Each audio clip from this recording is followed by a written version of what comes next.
When you armchair yourself into positions of leadership without one relevant experience or training, in this case, armchairing through a coup, think that you know more than anybody else and refuse to listen, you are setting yourself up for catastrophic failure.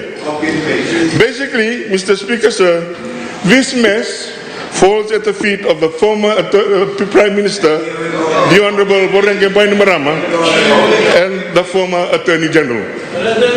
And where are they, Mr. Speaker, sir? Where are they? They ran away. They ran away and refused to account themselves to the people of Fiji in this august chamber. I leave it to the people of Fiji to judge them, Mr. Speaker, sir. Let me cover some facts about the mess, Mr. Speaker, sir. Number one, I have 5 examples, Mr. Speaker. Number one, film tax rebate. When foreign companies come to Fiji, they are entitled to rebates, Mr. Speaker, sir. So a portion of the money they spend in our country is refunded to them. This happens around the world, Mr. Speaker, sir. But for some reason, the rebate levels in Fiji were excessive. Even the film companies, sir, were telling the government it was too generous. As a result, Mr. Speaker, sir, the FijiFirst Government has handed us an outstanding bill of 178 million owing to these companies. So, for the next 4 to 5 years, we will be paying 40 million a year to make good on this colossal markup. Be assured, Mr. Speaker, sir, we will honor this debt. The worst effect, Mr. Speaker, sir, the worst fact is that the payouts, Mr. Speaker, sir, were never recorded in the budget of the country. I'll say that again, Mr. Speaker, sir. The payouts from the rebates were never ever recorded in the budget in the country. So one can argue, Mr. Speaker, sir, that the former Minister of Economy was misleading Parliament on this matter. I will be lodging a complaint to the Office of the Attorney General for an investigation. Walesi, number 2.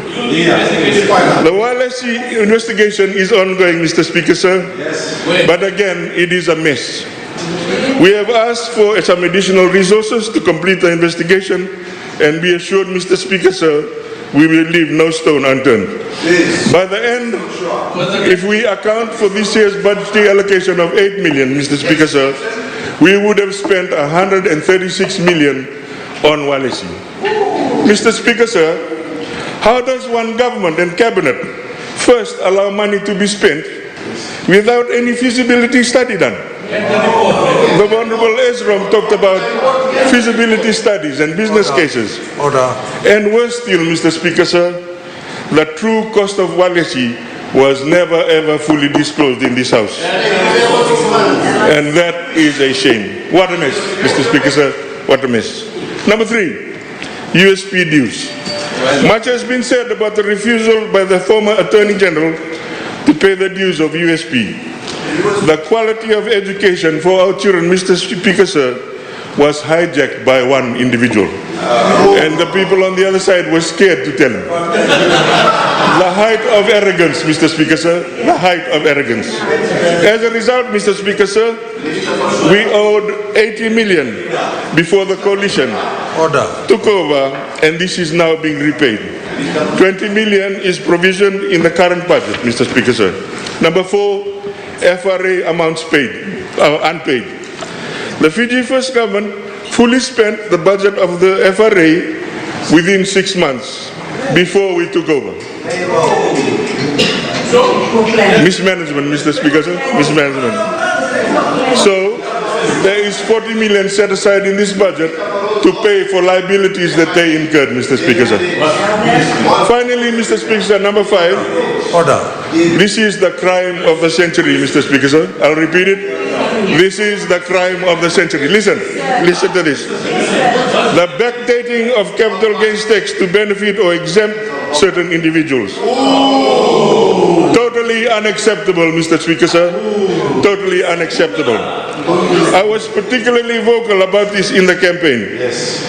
And the amount of revenues lost, Mr. Speaker, sir? 70 million according to Honorable Biman Prasad. Mr. Speaker, sir, on these 5 examples alone, only 5, the FijiFirst Government has handed a gaping hole of 506 million to the people of Fiji and the People's Coalition. More than $500 million. No wonder, Mr. Speaker, sir, we have to increase taxes because of this hole.